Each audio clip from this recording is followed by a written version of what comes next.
दोस्तों स्वागत है यूपी बोर्ड के नंबर 1 चैनल शुभम क्लासेस में। दोस्तों अगर आप क्लास 10th के स्टूडेंट हो तो 4 अप्रैल को आपके साइंस का पेपर है और आज के इस वीडियो से आपके साइंस में 25 नंबर पूरी तरीके से बिल्कुल कंफर्म होने वाला है, क्योंकि आज के इस वीडियो में आपके फिजिक्स के अति लघुत्तरीय, लघुत्तरीय, बहुविकल्पीय, दीर्घ यानी कि सभी प्रकार के प्रश्नों को हम डिस्कस करने वाले हैं। अगर ये सारे क्वेश्चन आप अच्छी तरीके से तैयार कर लेते हैं तो इससे बाहर एक भी क्वेश्चन आपको देखने को नहीं मिलेगा। यानी कि ये कह सकते हैं कि जो आपको फिजिक्स का पेपर यानी साइंस में जो फिजिक्स वाला सेक्शन रहेगा उसमें जितने भी क्वेश्चन आएंगे आज के इस वीडियो से सारे रिलेटेड क्वेश्चन रहेंगे, इससे बाहर कुछ भी नहीं रहेगा। तो जितने बच्चे लाइव देख रहे हैं शुरू से लेकर लास्ट तक पूरा देखिएगा और अच्छे से इन प्रश्नों को तैयार कीजिएगा, जिससे आपके साइंस में, फिजिक्स में कोई भी क्वेश्चन आपका छूटने ना पाए और किसी भी क्वेश्चन पे आपका कोई भी नंबर कटने ना पाए। तो चलिए स्टूडेंट वीडियो को शुरू करते हैं और जितने भी बच्चे हैं फिर एक बार मैं यही बोलूँगा कि बेटा लास्ट तक जरूर देखना, क्योंकि सारी चीज़ें A to Z आप अच्छे से तैयार करेंगे तो एक भी नंबर आपका कटेगा नहीं। सबसे पहले बात करते हैं बहुविकल्पीय प्रश्नों की। बहुविकल्पीय प्रश्नों में देखिए सबसे ऊपर ही आपका एक क्वेश्चन दिख रहा है। क्वेश्चन है कि किसी वस्तु से बड़ा आभासी प्रतिबिंब बन सकता है। तो यानी कि किसी भी वस्तु का वस्तु से बड़ा और आभासी प्रतिबिंब किस केस में या किस दर्पण के द्वारा बनता है। ये देखिए 4 ऑप्शन आपके सामने दिए गए हैं। पहला ऑप्शन है उत्तल दर्पण, दूसरा है अवतल दर्पण, तीसरा है समतल दर्पण और चौथा है अवतल लेंस। तो यहाँ पे लेंस और समतल दर्पण की तो बात ही नहीं करेंगे, क्योंकि समतल दर्पण में वस्तु के बराबर ही बनता है। ठीक है, तो ये दोनों ऑप्शन तो वैसे ही खत्म हो गए। बच गए हमारे पास पहले और दूसरे ऑप्शन। तो इनमें से कौन सा सही ऑप्शन है? अगर आपको कंफ्यूजन है ना तो ऑप्शन को एलिमिनेट करना सीखो कि सबसे पहले तो ये डिफाइन कर लो कि कौन सा गलत है। अब ये देखो दो तो साफ साफ पता चल रहा है कि ये नहीं है, लेकिन इन दोनों में से कौन सा है? अब थोड़ा सा आप दिमाग लगाओ। दर्पण यानी कि दर्पण द्वारा प्रतिबिंब बनने के नियम पे, दर्पण द्वारा प्रतिबिंब बनने के नियम पर अगर आप ध्यान दो तो जो आपका उत्तल दर्पण है इसमें वस्तु से छोटा बनता है। क्या बनता है? वस्तु से छोटा, सदैव वस्तु से छोटा बनता है हमेशा, हर एक कंडीशन में, और आभासी भी बनता है, और आभासी, ठीक है, आभासी बनता है। लेकिन इसने बात की है वस्तु से बड़ा, तो यानी कि ये भी आपका हो गया कैंसिल। बचा कौन सा? ऑप्शन नंबर सेकंड जो है यहां पे आपका सही हो गया, यानी कि अवतल दर्पण। अच्छा, अगर किसी को प्रतिबिंब बनने में कंफ्यूजन हो तो अभी इसी के जस्ट बाद, बहुविकल्पीय के जस्ट बाद हम जो है एक बार फिर से प्रतिबिंब बनने के नियम आपको समझा देंगे। प्रतिबिंब बनने के नियम, ठीक है। जितने भी दर्पण है, यानी कि अवतल दर्पण के 6 केस, किसके? अवतल दर्पण के 6 केसेस और उत्तल दर्पण के 2 केसेस, दोनों अभी समझा देंगे, क्योंकि यहां से किरण आरेख भी आपसे बोर्ड एग्जाम में पूछता है और यहां से देखिए एमसीक्यू भी उठता है। ठीक है, तो अभी ये चीज हम बेटा क्लियर कर देंगे। चलिए अगला क्वेश्चन देखिए। अगला क्वेश्चन है प्रतिरोधकता। प्रतिरोधकता का एसआई मात्रक क्या है? प्रतिरोधकता का एसआई मात्रक क्या है, जिसे हम बोलते हैं प्रतिरोधकता, यानी कि रो। इसका मात्रक क्या है? ठीक है, अगर रो इक्वल टू देखा जाए तो क्या होता है? आर इक्वल टू क्या होता है? रो एल अपॉन ए, रो एल अपॉन ए। तो यहां से अगर रो इक्वल टू देखोगे तो क्या हो जाएगा? R into A by L. इसका मात्रक ओम, इसका मात्रक मीटर स्क्वायर, इसका मात्रक मीटर से 1 मीटर कैंसिल हो गया, तो आया क्या? ओम मीटर। यहां पे मीटर स्क्वायर नहीं रहेगा, ठीक है, ओम मीटर इसका सही आंसर हो गया। ठीक है, तो प्रतिरोधकता का एसआई मात्रक क्या हो गया? ओम मीटर। चलिए आगे बढ़िए अगले क्वेश्चन पे। अगला क्वेश्चन है विद्युत धारा उत्पन्न करने की युक्ति को कहते हैं। तो विद्युत धारा उत्पन्न करने की युक्ति को हम क्या कहते हैं? यानी कि जो विद्युत धारा उत्पन्न करती है, यानी जनरेट करती है। तो जनरेट का मतलब हो गया जनरेटर, यानी कि जनित्र। क्या कहलाती है? जनित्र कहलाती है। ठीक है, चलिए आगे बढ़िए अगले क्वेश्चन पे। नेक्स्ट है अभिनेत्र लेंस की फोकस दूरी। क्या है क्वेश्चन? क्वेश्चन कह रहा है कि अभिनेत्र लेंस की फोकस दूरी में परिवर्तन किया जाता है। तो अभिनेत्र लेंस की जो फोकस दूरी होती है उसमें परिवर्तन किसके द्वारा होता है, यानी कि जो हमारे ह्यूमन आई यानी कि मानव नेत्र का जो लेंस है, ठीक है, जो मानव नेत्र का क्या है लेंस है, वो लेंस की जो फोकस दूरी है उसमें परिवर्तन किसके द्वारा होता है, पुतली द्वारा, दृष्टिपटल द्वारा, प्रतारिका द्वारा या पश्चिमाभि द्वारा। तो क्या होगा इसका आंसर, पश्चिमाभि पेशियों द्वारा, यानी कि ऑप्शन नंबर सी इसका करेक्ट आंसर है। अगला, एक अवतल दर्पण की वक्रता त्रिज्या 20 सेंटीमीटर है, इसकी फोकस दूरी क्या होगी। तो वक्रता त्रिज्या तथा फोकस दूरी में क्या संबंध है, वक्रता त्रिज्या r बराबर क्या होता है 2 गुणे f, और पूछा क्या हमसे फोकस दूरी, f इक्वल टू क्या हो जाएगा r/2। बात किसकी कर रहा, अवतल दर्पण की, तो यानी कि नेगेटिव आ जाएगा तो कितना -20/2 -10 सेंटीमीटर। ऑप्शन नंबर सेकंड बिल्कुल सही है, ठीक है। यही अगर अवतल दर्पण की बात कर रहा तो नेगेटिव, उत्तल दर्पण की बात करेगा तो पॉजिटिव आ जाएगा, ठीक है। चलिए, स्पष्ट दृश्य की न्यूनतम दूरी कितनी होती है, जल्दी बताइए बच्चों।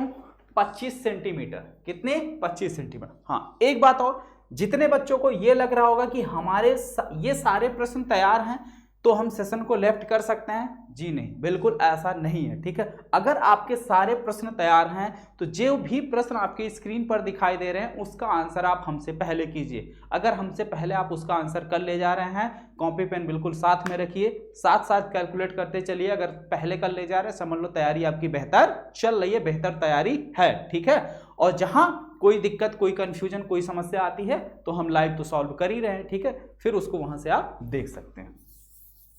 तो यहाँ पे प्रश्नों को हमने कुछ इस प्रकार से व्यवस्थित किया है कि पहले थोड़े से इजी, फिर हार्ड, फिर इस तरीके से, ठीक है, ताकि आप भी कर ले जाओ। ये सारे कॉमन प्रश्न है जो बहुविकल्पीय में पूछे जाते हैं। अगला देखो, प्रतिरोधों के समांतर संयोजन में क्या होता है, समान। तो अगर समांतर क्रम संयोजन है तो समांतर क्रम में क्या चीजें समान होती है, विभवांतर समान होता है। कहीं है विभवांतर, यस, ऑप्शन नंबर सेकंड इसका सही है। अगला है चुंबकीय क्षेत्र की तीव्रता का मात्रक क्या है। तो चुंबकीय क्षेत्र की तीव्रता, चुंबकीय क्षेत्र की तीव्रता का मात्रक क्या है, वेबर बटे मीटर स्क्वायर, यानी कि ऑप्शन नंबर सेकंड बिल्कुल सही है, क्योंकि चुंबकीय क्षेत्र की तीव्रता B बराबर क्या होता है φ/a, इसका मात्रक होता है वेबर, इसका मात्रक हो जाएगा मीटर स्क्वायर। नेक्स्ट, समतल दर्पण की फोकस दूरी होती है, तो बेटा समतल दर्पण की फोकस दूरी कितनी होती है, इनफाइनाइट होती है, अनंत होती है। चलिए आगे आ जाओ।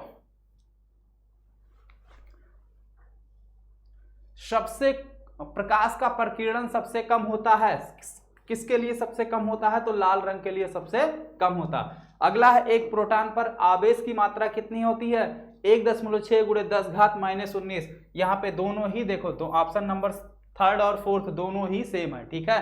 तो यहाँ पे कुछ इसको प्लस कर लो, इसको माइनस कर लो, ठीक है। तो यानी अब ऑप्शन नंबर यहाँ पे आपका थर्ड सही हो जाएगा। नेक्स्ट, कौन सा चुंबकीय क्षेत्र का मात्रक नहीं है, तो चुंबकीय क्षेत्र की तीव्रता जो है उसका मात्रक कौन नहीं है। ये चार ऑप्शन आपके पास दिए गए हैं, बताओ इसमें से कौन सा नहीं है। गॉस भी चुंबकीय क्षेत्र की तीव्रता का मात्रक है, ये तो है ही है। टेस्ला भी है, यही नहीं है, यही नहीं है। न्यूटन बटे एम्पियर स्क्वायर, यानी कि F/एम्पियर स्क्वायर I स्क्वायर, ठीक है, यही जो है न्यूटन बटे एम्पियर स्क्वायर, यही नहीं है, ठीक है। आगे, समतल दर्पण द्वारा निर्मित प्रतिबिंब का आवर्धन होता है। तो समतल दर्पण द्वारा निर्मित प्रतिबिंब का जो आवर्धन होता है यानी मैग्निफिकेशन होता है, मैग्निफिकेशन M बराबर क्या होता है, प्रतिबिंब की हाइट बटे वस्तु की हाइट। तो समतल दर्पण की अगर हम बात करें तो समतल दर्पण में हमारा प्रतिबिंब और वस्तु दोनों ही क्या होते हैं, समान साइज के होते हैं। तो जब दोनों समान हैं तो कट जाएंगे, यानी इसका ऑप्शन कितना आएगा, ऑप्शन नंबर 1 जो है बिल्कुल करेक्ट होगा, यानी इसका आंसर आएगा बच्चों 1, ठीक है। चलिए आगे बढ़ते हैं। प्रिज्म द्वारा विचलन अधिकतम होता है, तो सबसे ज्यादा विचलन किसका होता है भैया, बैगनी रंग का। किसका होता है, बैगनी रंग का। सबसे नीचे बैगनी ही रहता है, तो जो सबसे नीचे उसका विचलन सबसे ज्यादा। आगे आ जाओ। अगला, वेबर किस राशि का मात्रक है। वेबर जो है वो चुंबकीय फ्लक्स का मात्रक है। किसका, चुंबकीय फ्लक्स का, यानी ऑप्शन नंबर सेकंड बिल्कुल सही है। अगला क्वेश्चन, निम्न में से कौन सा सही नहीं है। प्रकाश विद्युत चुंबकीय तरंग है, प्रकाश सीधी रेखा में गति करता है, प्रकाश अनुदैर्ध्य तरंग है, प्रकाश अनुप्रस्थ तरंग दैर्ध्य है, ठीक है। ये क्वेश्चन, ठीक है, इस क्वेश्चन की अगर हम बात करें तो ये क्वेश्चन जो है थोड़ा सा क्या है, लेवल इसका उठा हुआ है, ठीक है, यानी ये थोड़ा सा टेक्निकल क्वेश्चन है। अब बताओ सभी लोग कमेंट बॉक्स में इसका आंसर क्या होगा। अब इस क्वेश्चन को हम लास्ट में बताएंगे, पहले देखते हैं कि कितने बच्चे इसका सही आंसर देते हैं। जल्दी से सभी लोग कमेंट बॉक्स में इस क्वेश्चन का आंसर दो। प्रकाश जो है इनमें से कौन सा सही नहीं है। पहली बात देखो, हम दो चीजें क्लियर कर दे रहे हैं, सिर्फ दो में कंफ्यूजन हम कर दे रहे हैं आपको। ये बिल्कुल सही है, ये बिल्कुल सही है। अब आपको बताना है कि इन दोनों में से कौन सी एक प्रकाश की प्रॉपर्टी नहीं है, ठीक है, यानी कि प्रकाश इनमें से कौन से गुण को फॉलो नहीं करता है, ये आपको बताना है, सी और डी में से, जल्दी से, ठीक है। चलो आगे बढ़ो अगले क्वेश्चन पे। समतल दर्पण की फोकस दूरी, रिपीटेड क्वेश्चन, इनफाइनाइट समतल दर्पण, रिपीटेड क्वेश्चन, ठीक है। तो एमसीक्यू क्वेश्चन हो गए बेटा आपके खत्म। अब बात करते हैं लघु उत्तरीय, अति लघु उत्तरीय और सभी प्रश्नों की। देखिए ये पहला क्वेश्चन आपके स्क्रीन पर कह रहा है गोलीय दर्पण की फोकस दूरी तथा वक्रता त्रिज्या में क्या संबंध है। तो भैया अब ये भी हमने आपको बताया, F इक्वल टू क्या होता है, R/2, यानी कि फोकस दूरी बराबर क्या होता है, फोकस दूरी बराबर होता है वक्रता त्रिज्या बटे 2। यही जो है क्या होता है, संबंध होता है किसमें, फोकस दूरी तथा वक्रता त्रिज्या, यानी कि जो फोकस दूरी है वो वक्रता त्रिज्या की कितनी होती है, आधी होती है, ठीक है। आगे आ जाओ अगले क्वेश्चन पे। नेक्स्ट है एक गोलीय दर्पण की वक्रता त्रिज्या 20 सेंटीमीटर है, इसकी फोकस दूरी क्या होगी। बहुत आसान क्वेश्चन है, 2 से भाग कर दो, सीधे सीधे फोकस दूरी आ गया 10। अगले क्वेश्चन पे आ जाओ। सदैव आभासी, सीधा तथा आकार में वस्तु से छोटे प्रतिबिंब को प्राप्त करने के लिए कौन सा दर्पण प्रयुक्त करना चाहिए।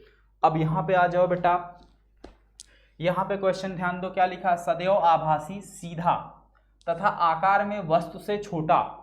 सदैव हमेशा की बात करें, जहां पर सदैव लग जाए या सदैव वस्तु से छोटे की बात करें तो वहां पे कौन सा दर्पण आपका हो जाएगा, उत्तल दर्पण।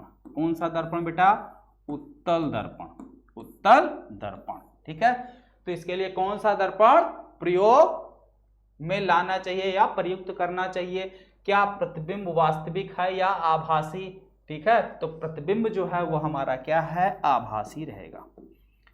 उत्तल दर्पण में कैसा प्रतिबिंब बनता है, आभासी बनता है, ठीक है। इस क्वेश्चन का आंसर समझ में आ गया सभी को, क्योंकि उत्तल दर्पण ऐसा दर्पण है जिसमें हर एक कंडीशन में, यानी कि सदैव जो है प्रतिबिंब हमारा कैसा बनता है, सीधा बनता है, वस्तु से छोटा बनता है, आभासी बनता है, ठीक है। वही चीज पूछा हुआ है। अगला क्वेश्चन देखेंगे, अवतल दर्पण तथा उत्तल दर्पण से बनने वाले आभासी प्रतिबिंब में क्या अंतर होता है। अच्छा, अवतल दर्पण में भी 2 केस ऐसे हैं, ठीक है। अवतल दर्पण में भी 2 केस ऐसे हैं जहां पे क्या होता है, आभासी प्रतिबिंब बनता है। लेकिन जो अवतल दर्पण द्वारा आभासी बनेगा, जो ध्यान से देखो बहुत बारीक क्वेश्चन पूछा है, जो अवतल दर्पण द्वारा, ठीक है, अवतल दर्पण से जो आभासी बनता है, जो इसके द्वारा आभासी प्रतिबिंब बनता है, ठीक है, और एक तो बनता है उत्तल के द्वारा। उत्तल के द्वारा तो हमेशा बनता है, इसके द्वारा आभासी बनता है, ठीक है।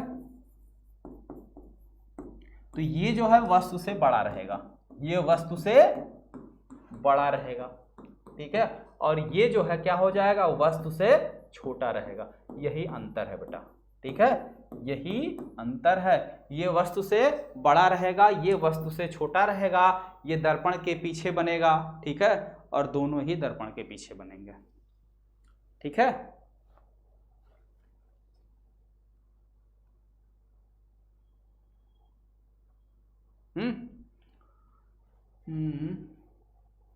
ये दर्पण के पीछे बनेगा, दर्पण के पीछे, ठीक है, क्लियर। चलिए आगे आ जाइए, अगला सेम क्वेश्चन।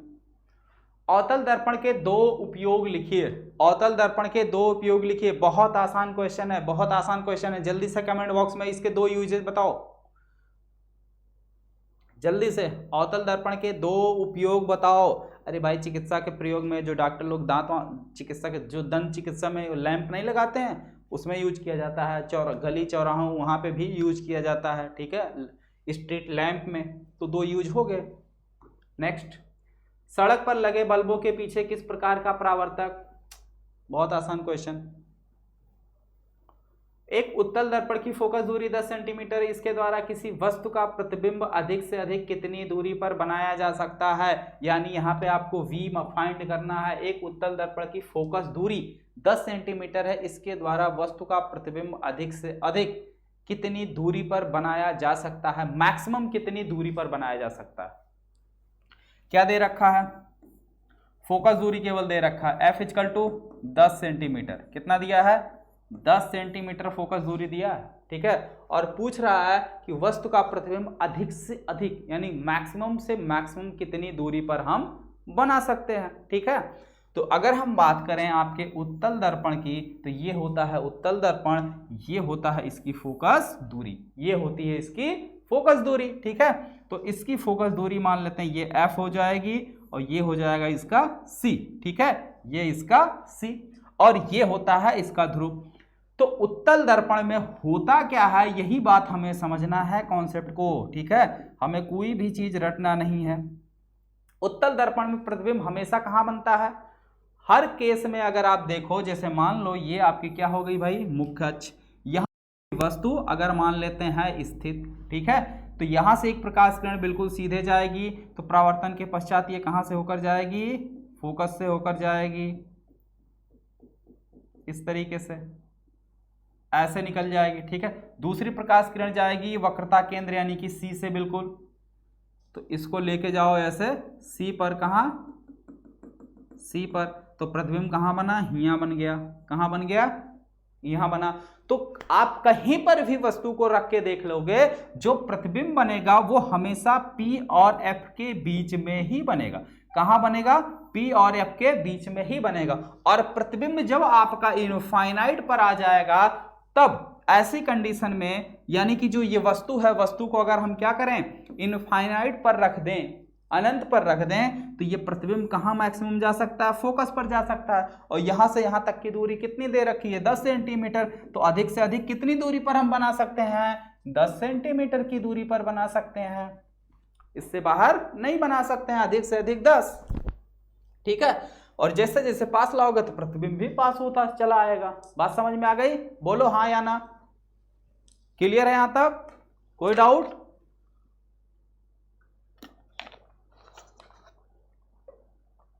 कोई समस्या नहीं।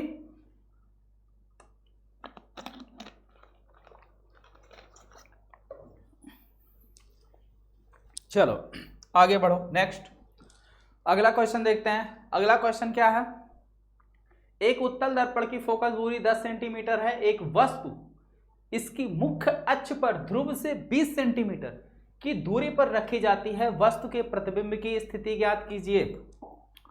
वस्तु के प्रतिबिंब की स्थिति यानी कि V = आपको फाइंड करना है, क्या दिया, फोकस दूरी, उत्तल दर्पण है तो फोकस दूरी हो जाएगी पॉजिटिव 10 सेंटीमीटर, ध्रुव से 20 सेंटीमीटर की दूरी पर वस्तु को रखा जाता है, यानी U = -20 सेंटीमीटर, -20 सेंटीमीटर।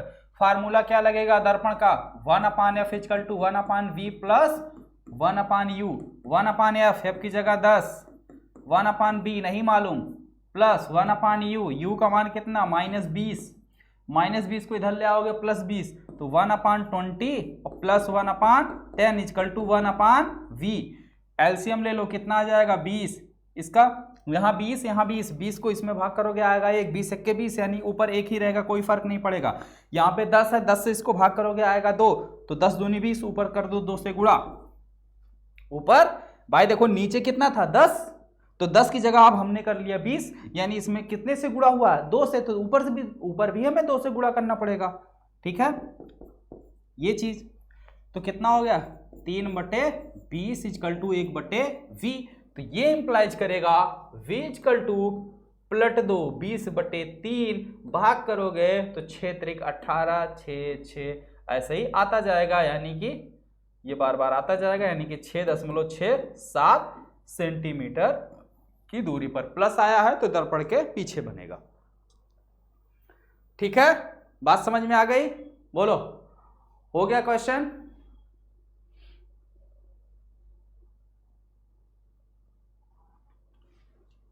ठीक है, हो जाएगा, कोई समस्या नहीं ना? हेलो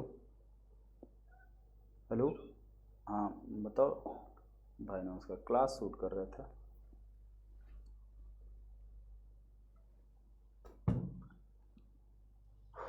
ठीक है, चलिए अगला क्वेश्चन है, किस रंग के लिए कांच का अपवर्तनांक अधिकतम और न्यूनतम होता है? तो किस रंग के लिए अधिकतम और किस रंग के लिए न्यूनतम होता है? जिसका जो है क्या चीज विचलन ज्यादा उसके लिए अधिकतम, जिसका विचलन कम उसके लिए न्यूनतम। ठीक है, चलिए नेक्स्ट, संलग्न चित्र तो बना ही नहीं है, तो इस क्वेश्चन को छोड़ते हैं, आगे बढ़ते हैं। अगला क्वेश्चन देखो, वायु में प्रकाश की चाल 3 × 10⁸ मीटर पर सेकंड है, उस माध्यम में प्रकाश की चाल ज्ञात कीजिए जिसका वायु के सापेक्ष अपवर्तनांक दिया हुआ है। माध्यम में प्रकाश की चाल, माना माध्यम में प्रकाश की चाल कितनी है? Vm है। तो Vm इक्वल टू फार्मूला क्या होता है? C अपान N। C क्या है? निर्वात में दिया है कितना? 3 × 10⁸ बटे अपवर्तनांक कितना है? 1.5। 1.5 को हम क्या लिख सकते हैं? 3/2 लिख सकते हैं, या इसका 3 × 10⁸, इसको लिख सकते हैं 3/2। अपवर्तनांक n बराबर कितना? 1.5, या इसको लिख सकते हैं 3/2। 2 चला जाएगा ऊपर, 3 से 3 कैंसिल हो जाएगा, कितना आ जाएगा? 2 × 10⁸ मीटर पर सेकेंड। ठीक है, या 1.5 के 1.5 दूनी 3। ठीक है, आप जैसे भी मर्जी वैसे कर सकते हो। ठीक है, चलिए नेक्स्ट, किसी लेंस के प्रकाशिक केंद्र से क्या तात्पर्य है? किसी लेंस के प्रकाशिक केंद्र से क्या तात्पर्य है? ठीक है, तो प्रकाशिक केंद्र होता क्या है? प्रकाशिक केंद्र होता क्या चीज है? प्रकाशिक केंद्र क्या है भाई? प्रकाशिक केंद्र से होकर जो भी किरण पास करती है वो सीधे चली जाती है। ठीक है, बिना किसी भी एंगल पर, यानी कि बिना इधर उधर मुड़े या बिना रिफ्लेक्ट हुए। ठीक है, दूसरी बात यह है कि जो प्रकाशिक केंद्र है वो दोनों लेंसों की, ठीक है, जो दोनों लेंस है उनकी जो द्वारक है, द्वारक का मध्य बिंदु होता है। ठीक है, दो लेंस का जो द्वारक होता है उसका क्या होता है? मध्य बिंदु होता है। ठीक है, तो यही क्वेश्चन है इसका। नेक्स्ट, किसी लेंस में वस्तु की लंबाई तथा उसके प्रतिबिंब की लंबाई में 1:4 का अनुपात है, इस दशा में u v का अनुपात बताइए।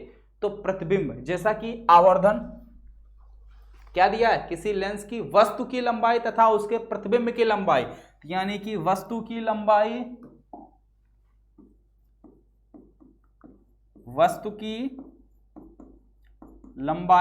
बटे प्रतिबिंब की लंबाई, ये दे रखा है 1/4। ठीक है, तो पूछ रहा है कि u तथा v में क्या संबंध होता है? तो आवर्धन क्या होता है? आवर्धन m बराबर होता है प्रतिबिंब की लंबाई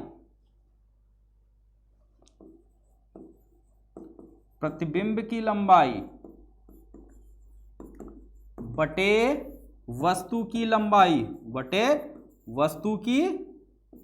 लंबाई, या यही होता है -v/u। तो यहां पे देखो, वस्तु की लंबाई बटे प्रतिबिंब की लंबाई 1/4 है, 1/4 है। तो इस, और ये चीज जस्ट इसका उल्टा लिखा हुआ है, तो यहां पे क्या हो जाएगा? 4/1, यानी कि 4:1। किसका? v/u बराबर हो जाएगा 4:1। लेकिन हमसे पूछा है u तथा v, तो u को अगर पहले करोगे, v को बाद में करोगे, तो u/v u अनुपाते v इक्वल टू हो जाएगा 1:4। ठीक है, बात समझ में आई। अरे आवर्धन m इक्वल टू क्या जानते हो, प्रतिबिंब बटे वस्तु या -v/u। ठीक है, और वहां देखो दिया ही है वस्तु की लंबाई, उसके बाद प्रतिबिंब की लंबाई, यानी पहले ये वस्तु वाला हो गया, उसके बाद ये प्रतिबिंब वाला हो गया। तो h डैश की जगह कितना हो गया 4, h डैश की जगह हो गया 4, क्योंकि h डैश है क्या, ये प्रतिबिंब वाला होता है और ये क्या वस्तु है, तो वस्तु 1 -v/u। लेकिन हमसे u भी पूछा है, तो u को अगर पहले कर दोगे, यानी u को ऊपर करना चाहो तो दोनों पलट दो, तो ये 1/4 इक्वल टू क्या हो जाएगा -u/b हो जाएगा। तो यानी कि u अनुपाते v इक्वल टू कितना हो जाएगा 1/4, वही सेम चीज। ठीक है, बात समझ में आ गई। या अगर आप ऐसे भी लिख के आ जाते हो तो भी आपका आंसर बिल्कुल सही है। ठीक है, कोई दिक्कत नहीं है। ओके, चलिए आगे बढ़िए अगले क्वेश्चन पे। यदि मिट्टी का तेल, तारपीन का तेल तथा जल के अपवर्तनांक क्रमशः दिए हैं, तो पूछ रहा है कि इनमें से प्रकाश की चाल सबसे अधिक किसमें होगी और क्यों। जिसका अपवर्तनांक सबसे कम, प्रकाश की चाल उसमें सबसे ज्यादा, क्योंकि प्रकाश की चाल, माध्यम में प्रकाश की चाल बराबर क्या होती है, Vm इक्वल टू क्या होता है, माध्यम में प्रकाश की चाल Vm इक्वल टू क्या होता है, C/n। अगर हम n से भाग करें किसी संख्या में, किसी संख्या में अगर हम किसी चीज से भाग लगा रहे हैं तो उसका मान छोटा आएगा। अब अगर हम 3 अलग अलग नंबर से भाग कर रहे हैं, तो जो नंबर, अगर मान लो जैसे c का मान आपको पता ही है 3 × 10 घात 8, 3 × 10 की घात 8 होता ही होता है। अब यहाँ पे अगर हम c मान लो जिसका अपवर्तनांक कितना देख 1.44, 1.47, 1.33 ये दे रखा, तो सबसे कम यही है, सबसे कम यही है। तो सबसे कम से अगर हम भाग करेंगे तो वैल्यू हमारी ज्यादा आएगी। तो वही पूछ रहा है कि इनमें से प्रकाश की चाल किसमें सबसे अधिक, तो जल में सबसे अधिक, जल में सबसे अधिक, क्योंकि जल का अपवर्तनांक सबसे कम है और जिसका अपवर्तनांक जितना ही कम होता है प्रकाश की चाल उतना उसमें ज्यादा होती है। ठीक है, बात समझ में आई। तो जिसका अपवर्तनांक क्या होता है, कम होता है, प्रकाश की चाल उसमें ज्यादा होती है। नेक्स्ट,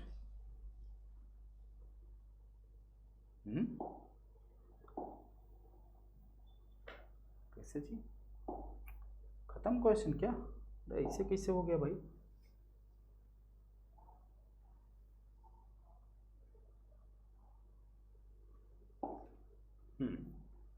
मानव नेत्र वाले क्वेश्चन आ गए। ठीक है, पहले चैप्टर के क्वेश्चन खत्म लघुत्तरीय के। आ जाओ दूसरे चैप्टर के लघुत्तरीय प्रश्न देख लो। नेत्र की समंजन क्षमता से क्या अभिप्राय है। तो नेत्र की समंजन क्षमता की अगर हम बात करें तो नेत्र की समंजन क्षमता क्या कहती है कि वस्तु की स्थिति के अनुसार मानव नेत्र या नेत्र लेंस अपनी फोकस दूरी को क्या करती है, समायोजित कर लेती है, यानी कि बढ़ा लेती है या तो घटा लेती है। अगर वस्तु दूर होता है तो उसकी फोकस दूरी बढ़ जाती है, यानी नेत्र लेंस पतला हो जाता है, और जैसे जैसे वस्तु पास आती है तो नेत्र लेंस की मोटाई बढ़ जाती है, यानी उसकी फोकस दूरी कम हो जाती है। तो ये कोई उसको पकड़ के करता नहीं, ये स्वतः होती है, और यही जो स्वतः होने की प्रक्रिया है इसी को हम बोलते हैं समंजन क्षमता। और जैसे जैसे आदमी बूढ़ा होता जाता है तो यही समंजन क्षमता उसकी क्या होने लगती है, कमजोर होने लगती है, यानी वीक पड़ने लगती है, जिसकी वजह से उनकी आंखों में चश्मे लग जाते हैं। ठीक है, बात समझ में आ गई इतनी। तो परिभाषा क्या लिखोगे, नोट करो, वस्तु की स्थिति के अनुसार, वस्तु की स्थिति के अनुसार नेत्र लेंस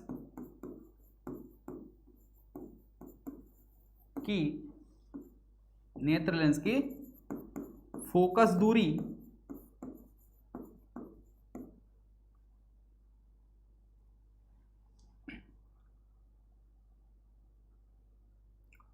परिवर्तित हो जाती है, परिवर्तित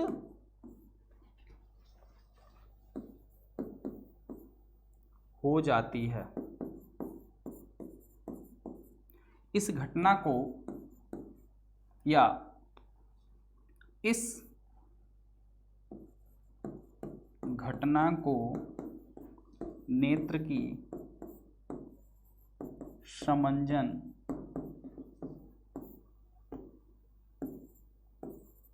क्षमता कहते हैं। नेत्र की समंजन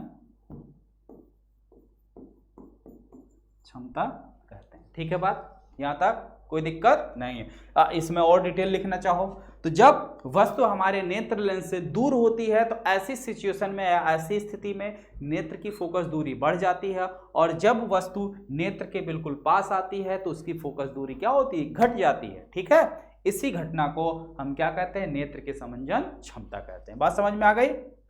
तो चाहे आप डिटेल में लिख लें या शॉर्टकट में लिख लें, जैसे पूछा जाएगा। अगर 2 नंबर में पूछा जाएगा तो थोड़ा सा इसको बढ़ा के लिखेंगे। ठीक है, 1 नंबर में पूछा जाएगा तो 1 नंबर के लिए ये सफिशिएंट है। नेक्स्ट, निकट दृष्टि दोष का कोई व्यक्ति 1.2 मीटर से अधिक दूरी पर रखी वस्तु को सुस्पष्ट नहीं देख सकता। इस दोष को दूर करने के लिए प्रयुक्त संशोधक लेंस किस प्रकार का होना चाहिए? एक तो बेटा सबसे पहली बात यह है कि ये जो दूरी दे रखा है, ये वस्तु की दूरी दे रखा है, यानी कि 1.2 मीटर की दूरी से अधिक दूरी पर वो नहीं देख सकता। 1.2 मीटर की जो दूरी है वहां तक वो साफ साफ देख सकता है। बात समझ में आई? वहां तक वो क्या करता है, साफ साफ देख सकता है। अब आगे कह रहा है कि इस दोष को दूर करने के लिए उसके लेंस में, उसके चश्मे में किस प्रकार का लेंस प्रयोग किया जाएगा। तो पहली बात तो ये हमें ये आइडेंटिफाई करना होगा कि ये दोष कौन सा है, दूर दृष्टि दोष है या निकट दृष्टि दोष है। इससे ज्यादा दूर नहीं देख पा रहा है, तो यानी ये निकट दृष्टि दोष है, यानी कि दूर की वस्तुएं वो साफ नहीं देख पा रहा। यानी कहने का मतलब है कि अगर अनंत पर भी स्थित वस्तु है, उसका प्रतिबिंब अगर 1.2 मीटर पे बन जाता है, यानी प्रतिबिंब कहां बन जाता है, v = 1.2 मीटर पर कहां बन जाता है, 1.2 मीटर की दूरी पर अगर ये बन जाता है, मीटर की दूरी पर, तब वो साफ साफ देख लेगा। बात समझ में आ गई? तो देखिए ये हो गया u, ये हो गया b। अब 1/f फाइंड कर लो यहां से। ठीक है, f जो है यहां से फाइंड हो जाएगा। चलिए, हो जाएगा ना, आगे बढ़े। अगला, अंतिम पंक्ति में बैठे विद्यार्थी को श्यामपट्ट में पढ़ने में कठिनाई होती है। यह विद्यार्थी किस दृष्टि दोष से पीड़ित है? हाँ, किसी क्लासरूम में कोई विद्यार्थी थोड़ा सा दूर बैठा हुआ, थोड़ा सा क्या बैठा हुआ, दूर बैठा हुआ है। ठीक है, यानी कि लास्ट बेंच पे बैठा हुआ है और उसको ये चीजें साफ साफ नहीं दिखाई दे रही हैं। कौन सी चीजें? बोर्ड पे लिखी चीजें साफ साफ नहीं दिखाई दे रही हैं। तो अब ये आपको बताना है कि उसके नेत्र लेंस में या उसकी आंख में कौन सा दृष्टि दोष है। ठीक है, ये इतने साधारण क्वेश्चन जो है पूछे नहीं जाएंगे। ठीक है, ये देखो किसी ईयर में पूछा भी नहीं गया, बस केवल आपको दोष बताना है कि दूर दृष्टि है या निकट, बताओ कौन सा दृष्टि दोष है। अभी अभी एक हमने बताया है। चलिए, ये देखो 2011 में पूछा है, निकट दृष्टि दोष के निवारण के लिए, निकट दृष्टि दोष के निवारण के लिए किस प्रकार का लेंस प्रयोग में लाया जाता है? अवतल लेंस। अवतल लेंस, ठीक है, दूर के लिए उत्तल। दीर्घ मतलब होता है दूर, इसमें हो जाएगा उत्तल। आगे, एक व्यक्ति के चश्मे में ऊपरी भाग में अवतल तथा निचले भाग में उत्तल लेंस लगाया जाता है। बताइए उस व्यक्ति के आंख में कौन कौन सा दृष्टि दोष है? उस व्यक्ति की आंख में जरा दृष्टि दोष, यानी कि उसे दूर दृष्टि दोष और निकट दृष्टि दोष दोनों है, और जिसके आंखों में दोनों होते हैं उसे बोलते हैं जरा दृष्टि दोष। क्या बोलते हैं? जरा दृष्टि दोष। ठीक है, याद रहेगा, ये सारी कॉमन चीजें हैं। ठीक है, अगला है, कांच के प्रिज्म के अपवर्तनांक के लिए विचलन कोण का फार्मूला बताना है। यानी अपवर्तनांक n बराबर होता है sin a plus delta m divided by 2 upon sin a by 2। यही फार्मूला है प्रिज्म के पदार्थ के अपवर्तनांक का, यही सूत्र है। ठीक है, चलिए आगे बढ़िए। नेक्स्ट, 1 एम्पियर की परिभाषा दीजिए। आपसे 1 एम्पियर की परिभाषा पूछ रहा है, तो I बराबर क्या होता है?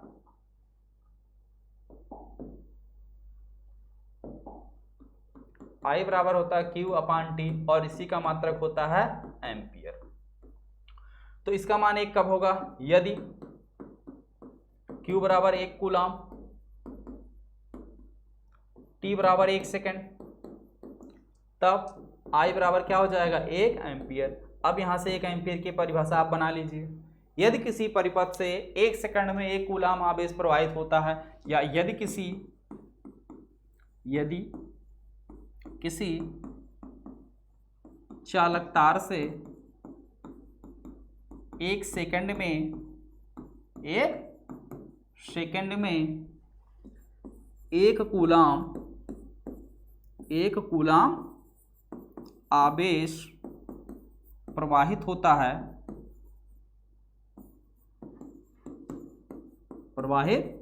है तो उस तार में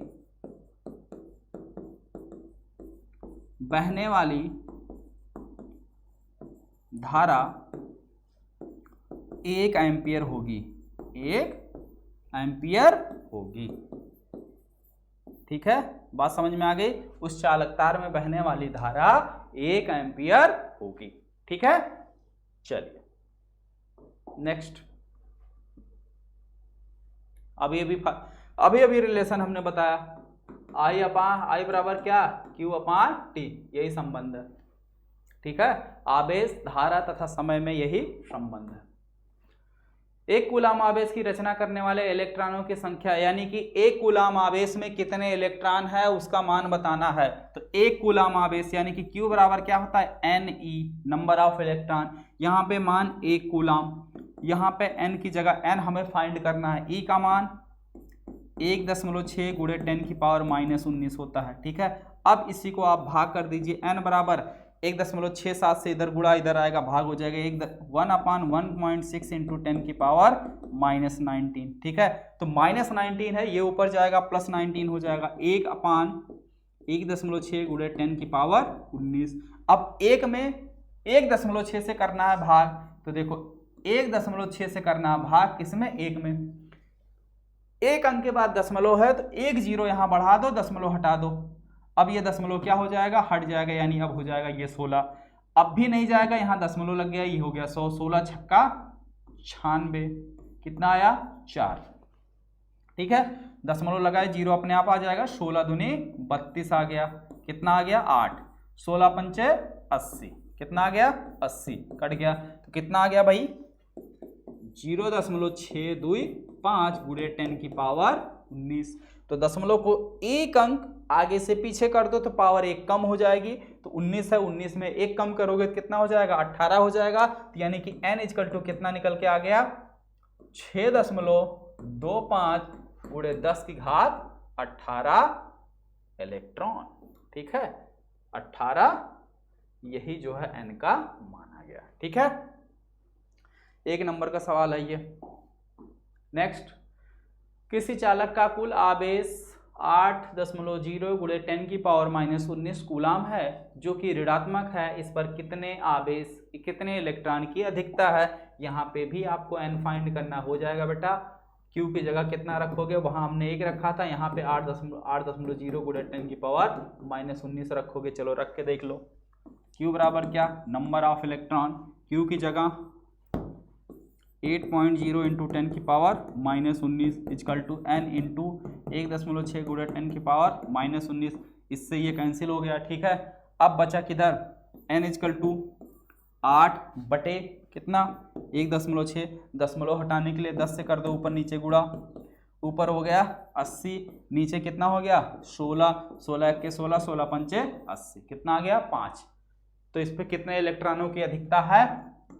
5 इलेक्ट्रॉनों की अधिकता है। ठीक है, चलो आगे बढ़े।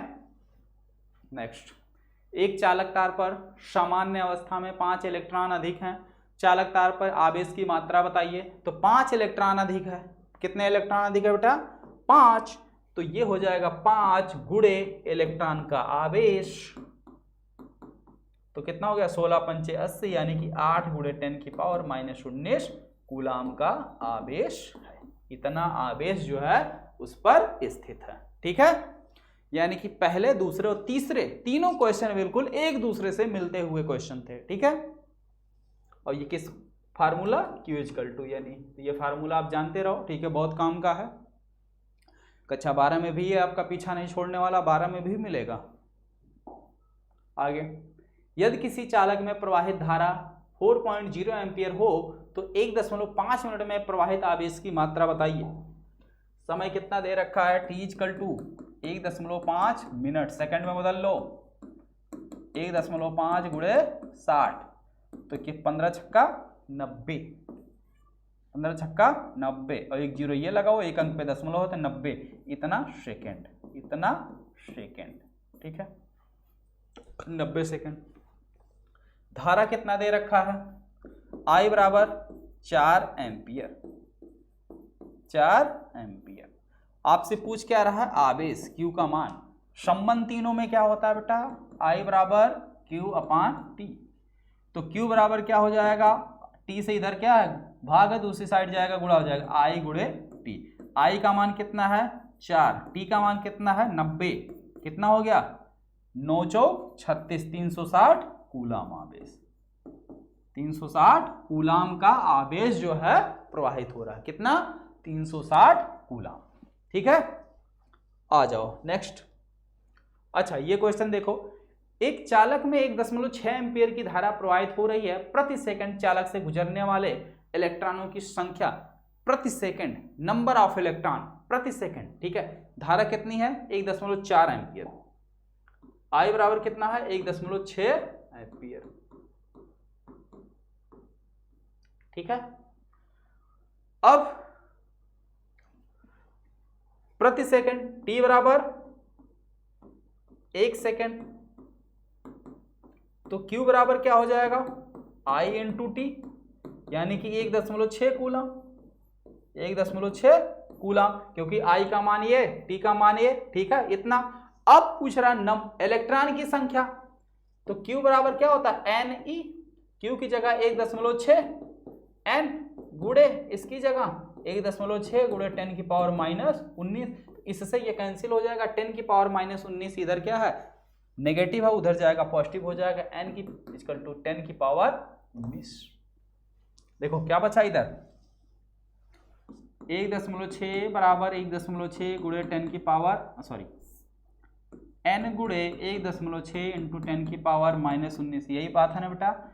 इसको ले आओ इधर, तो n बराबर क्या हो जाएगा 1.6 बटे 1.6 गुणे 10⁻19। अब कोई दिक्कत नहीं है ना, यहाँ से देखो कोई दिक्कत नहीं ना, इससे ये कैंसिल हो गया, और ये चीज जो है -19 से ऊपर जाएगा +19 हो जाएगा 10⁻19,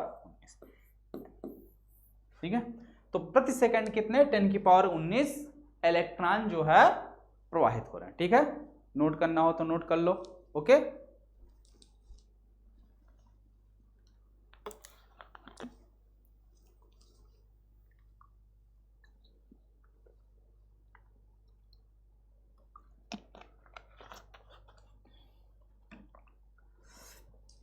आगे आ जाओ नेक्स्ट। बिंदु A से B की ओर, A से B की ओर 10⁸ इलेक्ट्रॉन, ठीक है, 10⁻⁻4 सेकंड में प्रवाहित होते हैं। कितनी विद्युत धारा, कितनी विद्युत धारा किस दिशा में प्रवाहित होगी, इलेक्ट्रॉन पर आवेश इतना है। देखो एक पॉइंट आपको दे रखा है A, दूसरा पॉइंट दे रखा है B, ठीक है। कह रहा है कि A से B की ओर, A से B की ओर इस डायरेक्शन में कितने इलेक्ट्रॉन 10⁸ इलेक्ट्रॉन, ठीक है। कितने सेकंड में, समय दे रखा है, ये दे रखा नंबर ऑफ इलेक्ट्रॉन, ठीक है, n = दे दिया है आपको, समय t बराबर दे रखा 10⁻⁻4 सेकंड, इतना सेकंड, ठीक है। कितनी विद्युत धारा किस दिशा में प्रवाहित होगी, हमें निकालनी है विद्युत धारा। I बराबर क्या होता है Q/T। Q बराबर क्या होता है नंबर ऑफ इलेक्ट्रॉन, क्या होता है number of electron, number of electron कितना दे रखा है, Q बराबर होता है Ne/T। N का मान कितना दे रखा है 10⁸, 10⁸, ठीक है। E का मान रख लो 1.6 और गुणे ये 10⁻⁻19 बटे टी का मान दे रखा 10 की पावर -4, 10 की पावर -4, ये ऊपर जाएगा क्या हो जाएगा +4, तो 8 यहां प्लस यहां, 8 4 12। ये देखो 1.6 गुणे 10 की पावर -19, यहाँ पे पहले से है 10 की पावर +8, और ये ऊपर जाएगा तो 10 की पावर +4, तो 8 4 12, और ये -19, तो -19 + 12 कितना आ गया -7, तो कितना आ गया 1.6 गुणे 10 की पावर -7, ठीक है, इतनी एम्पियर, इतना एम्पियर, ठीक है। और धारा की जो दिशा होगी, धारा की जो दिशा होगी वो किधर होगी, बी से ए की ओर, बी से ए की, क्यों, क्योंकि जो धारा की दिशा होती है वो इलेक्ट्रॉन के चलने की विपरीत दिशा में, धारा की दिशा हमेशा धन आवेश के चलने की दिशा में होती है, ऋण आवेश के अपोजिट होती है। तो इलेक्ट्रॉन पर आवेश कैसा होता है, निगेटिव होता है, यानी कि ऋण आवेशित होता है इलेक्ट्रॉन, और इलेक्ट्रॉन हमारा ए से बी की ओर आ रहा है, तो धारा किधर जाएगी, बी से ए की ओर, उसी के जस्ट उल्टा, उसी का जस्ट अपोजिट, ठीक है। धारा की दिशा क्या हो जाएगी, बी से ए की ओर, ठीक है। अगर इलेक्ट्रॉन हमारा ए से बी की तरफ आ रहा है तो धारा बी से ए की ओर, ठीक है। आगे बढ़े, चलो अगला है, किसी धात्विक चालक के प्रतिरोध पर ताप निर्भरता का क्या प्रभाव पड़ता है। ताप अगर बढ़ाओगे तो प्रतिरोध बढ़ेगा, ठीक है। ताप बढ़ाने पर, ताप बढ़ाने पर प्रतिरोध का मान बढ़ता है।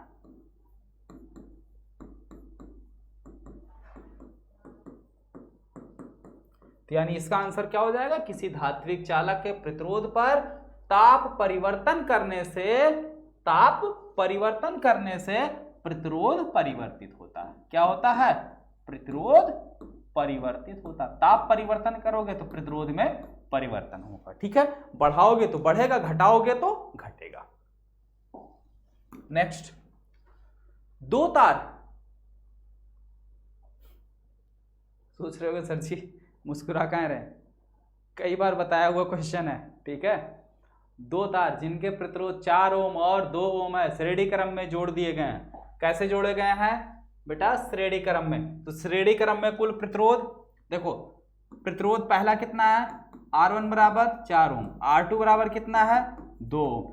श्रेणी क्रम में कुल प्रतिरोध कितना हो जाएगा, श्रेणी क्रम में कुल प्रतिरोध क्या फार्मूला होता है, R = R1 + R2, तो कितना हो जाएगा 4 2 6 ओम। आगे, पहले तार में 2 एम्पियर की धारा बह रही है, दूसरे तार में कितना बहेगा। तो भाई सीधी सी बात है, ठीक है, इस तरीके से है।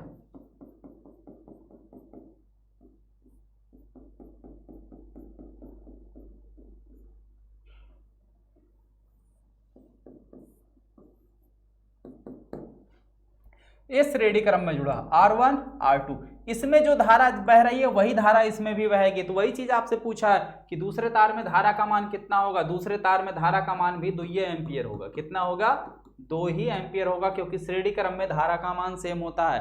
तो इसका आंसर क्या लिखोगे, इसका आंसर लिखोगे दूसरे तार में प्रवाहित धारा का मान, दूसरे तार में प्रवाहित धारा का मान 2 एम्पियर होगा, क्योंकि श्रेणी क्रम में धारा का मान समान होता है। बात समझ में आई। तो सभी प्रतिरोधों में समान धारा बहेगी, तो जितनी पहले में बह रही है उतनी दूसरे में भी बहेगी, ठीक है बेटा। चलिए आगे, नेक्स्ट, ए एवं बी के मध्य दिए गए परिपथ की तुल्य धारिता ए और बी, ए बी के बीच में तुल्य प्रतिरोध, ये दोनों कैसे हैं, समांतर क्रम में है, ठीक है। यानी अगर हम ए की बात करें, ये पॉइंट ए हो गया, यहाँ पे एक प्रतिरोध लगा हुआ है इस तरीके से, उसके बाद यहाँ पे ऐसा प्रतिरोध लगा हुआ है, ये पॉइंट बी है, ये 2 ओम, ये भी 2 ओम और ये भी 2 ओम, ठीक है। बात समझ में आ गई।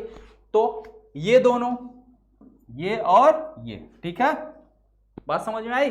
समांतर क्रम में जुड़े हुए हैं, तो समांतर क्रम में इनका कुल प्रतिरोध कितना हो जाएगा? ये देखो 1 बाई, मान लेते हैं इनकी, ये ऐसे लिख लो 2 ओम तथा 2 ओम के प्रतिरोध समांतर क्रम में है। कैसे हैं? समांतर क्रम में है। अतः इनका कुल प्रतिरोध, अतः इनका तुल्य प्रतिरोध कितना हो जाएगा भाई? 1/R = 1/R1 + 1/R2। ठीक है, R1 का मान 2 + 2, तो 1/2 1/2 मिलके कितना हो गया? 1। कितना आ गया? 1। तो यहां से इंप्लाइज करेगा 1/R बराबर 1, तो R बराबर कितना? 1 ओम। तो अब हमारा जो नया परिपथ बन जाएगा वो क्या हो जाएगा? ये पॉइंट A इसके बीच में, और इन दोनों को हमने सॉल्व कर लिया, कितना आ गया? 1। ठीक है, ये हो गया पॉइंट B। तो ये था कितना? 2 ओम, और ये निकाला कितना? 1 ओम। तो कुल कितना हो गया? A व B के बीच कुल प्रतिरोध 2 + 1 बराबर 3 ओम। ठीक है, क्योंकि 2 ओम व 1 ओम श्रेणी क्रम में है। अतः श्रेणी क्रम में क्या होता? प्रतिरोध सीधे सीधे जोड़ लिए जाते हैं। ठीक है बेटा, अब समझ में आ गया यहां तक? चलो आगे, विद्युत धारा के ऊष्मीय प्रभाव से आप क्या समझते हैं? विद्युत धारा के ऊष्मीय प्रभाव से आप क्या समझते हैं? H = I²RT। किसी भी चालक तार में, ठीक है, किसी भी चालक तार में प्रति सेकंड प्रवाहित होने वाले या प्रति सेकंड क्षय होने वाले, ठीक है, क्षय होने वाले ऊर्जा को हम क्या कहते हैं? विद्युत धारा का ऊष्मीय प्रभाव कहते हैं। बात समझ में आई? यानी कि अगर हम क्या करें, जैसे मान लो कोई भी इलेक्ट्रॉनिक उपकरण है, अगर उसमें हम धारा प्रवाहित करते हैं तो वो क्या होता है? गर्म होता है। क्या होता है? गर्म हो जाता है। ठीक है, बात समझ में आई? किसी भी विद्युत धारा के उपकरण में विद्युत धारा प्रवाहित करने पर वो क्या होता है? गर्म हो जाता है। यानी कि अगर हम किसी भी उपकरण में प्रति सेकंड क्या करें? विद्युत धारा प्रवाहित करेंगे, तो उसमें क्या होगी? ऊष्मा उत्पन्न होगी। क्या उत्पन्न होगी? ऊष्मा, जिसके फलस्वरूप वो क्या होता है? गर्म हो जाता है, जिसे हम क्या कहते हैं? विद्युत धारा का ऊष्मीय प्रभाव। ठीक है, अगला, विद्युत ऊर्जा से आप क्या समझते हैं? विद्युत से मिलने वाली ऊर्जा ही हमारी क्या कहलाती है? विद्युत ऊर्जा कहलाती है। तो बेसिक क्वेश्चन है, जूल वोल्ट तथा कूलाम में क्या संबंध है? जूल वोल्ट कूलाम में क्या संबंध है? तो V = क्या होता है? W/Q। V = क्या होता है? W/Q, यानी कि वोल्ट बराबर क्या होता है? वोल्ट बराबर होता है जूल बटे कूलाम। ठीक है, जूल बटे कूलाम। वोल्ट बराबर क्या होता है? जूल बटे कूलाम। यही संबंध है। ठीक है, नेक्स्ट, ये तो हो गया। विद्युत हीटर पर टंगस्टन। ठीक है, विद्युत हीटर के लिए जो है नाइक्रोम ले सकते हो। किसका? नाइक्रोम के तार का प्रयोग किया जाता है। ठीक है, बल्ब में टंगस्टन होता है और इसमें जो है नाइक्रोम। अगला, विद्युत परिपथ के लिए सामान्यतः फ्यूज तार में क्या अंतर है? सामान्यतः तार तथा फ्यूज तार का जो गलनांक होता है ना, वो बहुत कम होता है। फ्यूज तार का गलनांक जो है वो क्या होता है? कम होता है, जिससे कहीं शॉर्ट सर्किट होती है या परिपथ में अचानक विद्युत धारा तेज आती है तो वो गल के कट जाता है। बात समझ में आई? फ्यूज तार जो है उसका गलनांक कम होता है, जबकि नॉर्मल तारों का गलनांक जो है वो ज्यादा होता है। ठीक है, बात समझ में आई? यही बेसिक अंतर है। नेक्स्ट,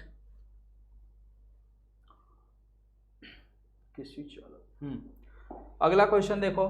क्वेश्चन है, किसी चालक तार के सिरों का विभवांतर 30 वोल्ट है तथा धारा का मान 3 एम्पीयर है। तार में ऊष्मा प्रवाह की दर की गणना कीजिए। H = I²RT। ठीक है, ऊष्मा की गणना करना। यहां समय नहीं दिया तो समय हम मान के चलेंगे 1 सेकेंड। T बराबर कितना? 1 सेकेंड। ठीक है, तो ये H इक्वल टू कितना हो जाएगा आई स्क्वायर, यानी कि आई कितना है 3, तो 3 त्रिका 9। देखो आई का मान ये है ना, आई बराबर 3 एम्पियर और बी बराबर 30 वोल्ट।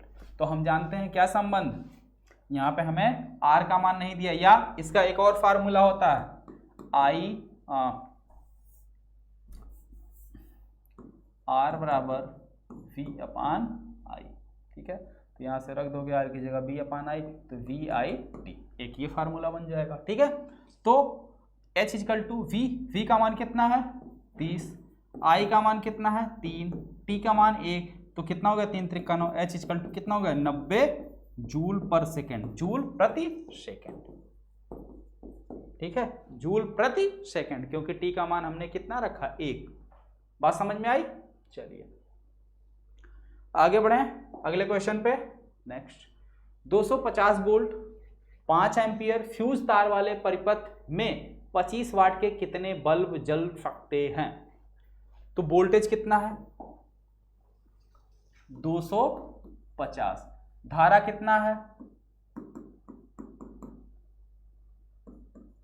5 एम्पियर, 25 वाट के कितने बल्ब जल सकते हैं? तो इसकी शक्ति कितनी हो जाएगी, शक्ति P इक्वल टू क्या होता है V इंटू आई, तो V का मान कितना 250 गुणे 5, ये हो गई टोटल शक्ति। ठीक है, ये कुल शक्ति हो गई, और एक बल्ब की शक्ति कितनी है 25 वाट।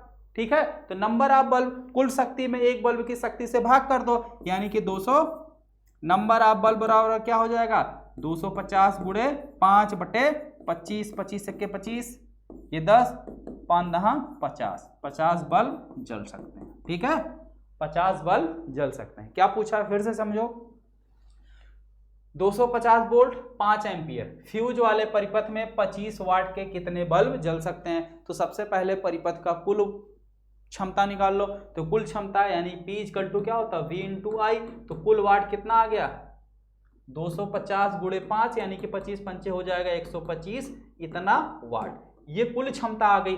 और एक बल्ब की क्षमता कितनी है 25 वाट, तो एक बल्ब की क्षमता से कर दो भाग, तो जितना आएगा उतने बल्ब हम जला सकते हैं। ठीक है, नेक्स्ट सेम क्वेश्चन है, विभवांतर दिया है, धारा दे रखा, सामर्थ्य की गणना करना है, यानी पावर बताना है इसका P इक्वल टू वी आई।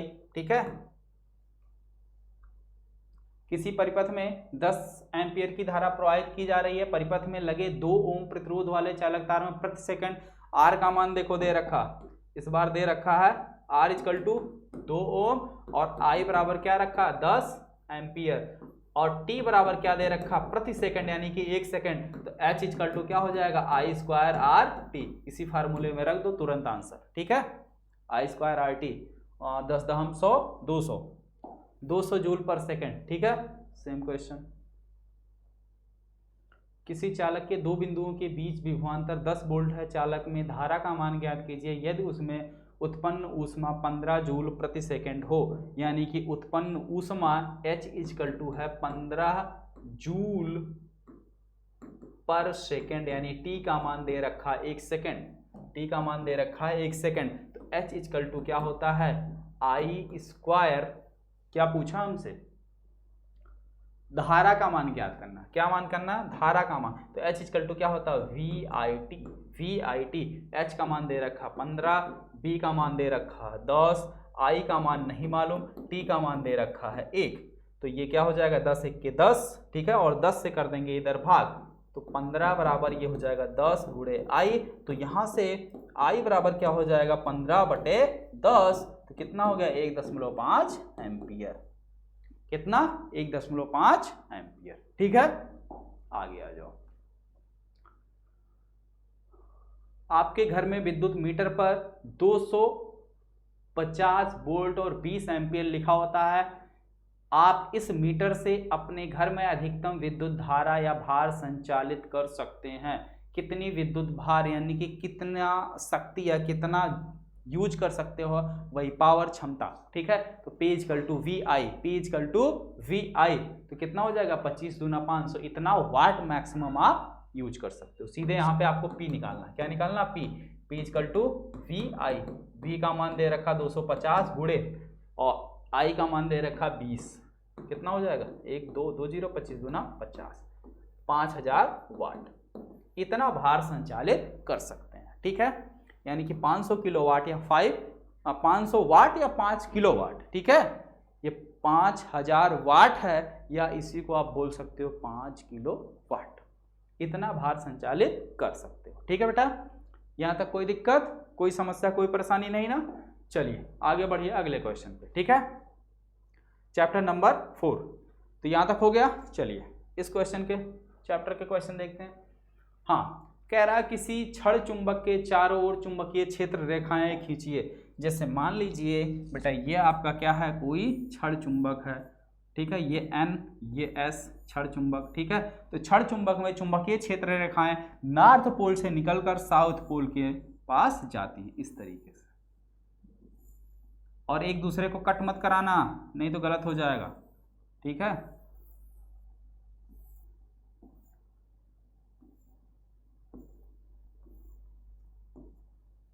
इस तरीके से।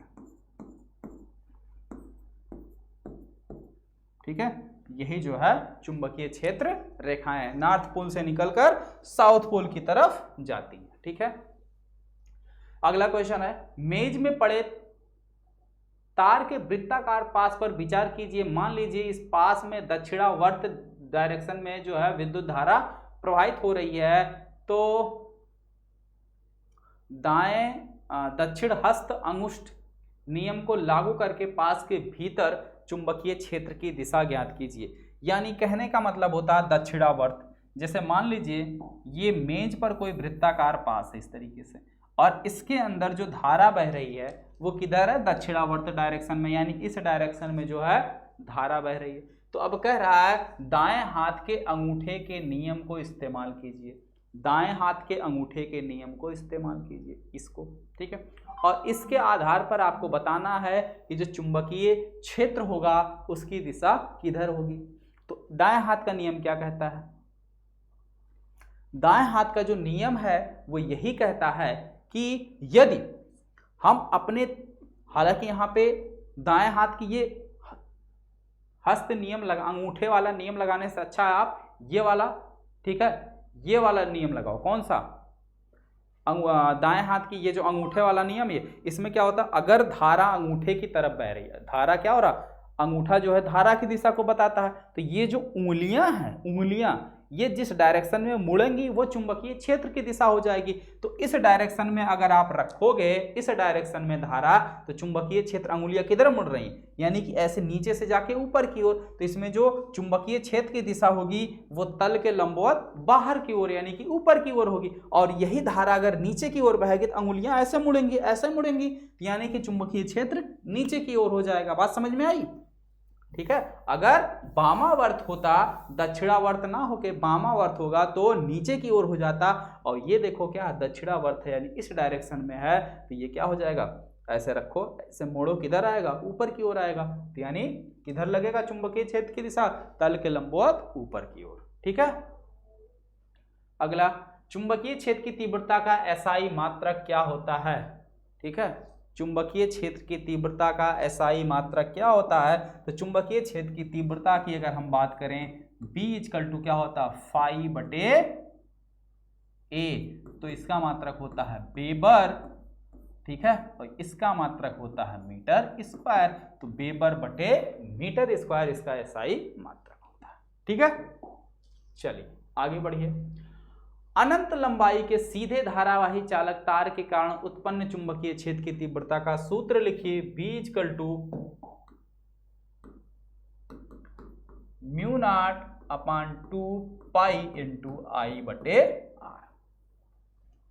ठीक है, ये होता है अनंत लंबाई के चालक तार के कारण उत्पन्न चुंबकीय क्षेत्र की तीव्रता का सूत्र। ठीक है बेटा,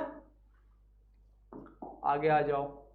एक समान चुंबकीय क्षेत्र में धारावाही चालक तार पर लगने वाले बल F इक्वल टू धारावाही चालक I समान चुंबकीय क्षेत्र में I B L sine theta, IBL sine theta, जहां पे I क्या है, धारावाही चालक में बहने वाली धारा का मान, B क्या है, चुंबकीय क्षेत्र, L क्या है, धारावाही चालक की लंबाई।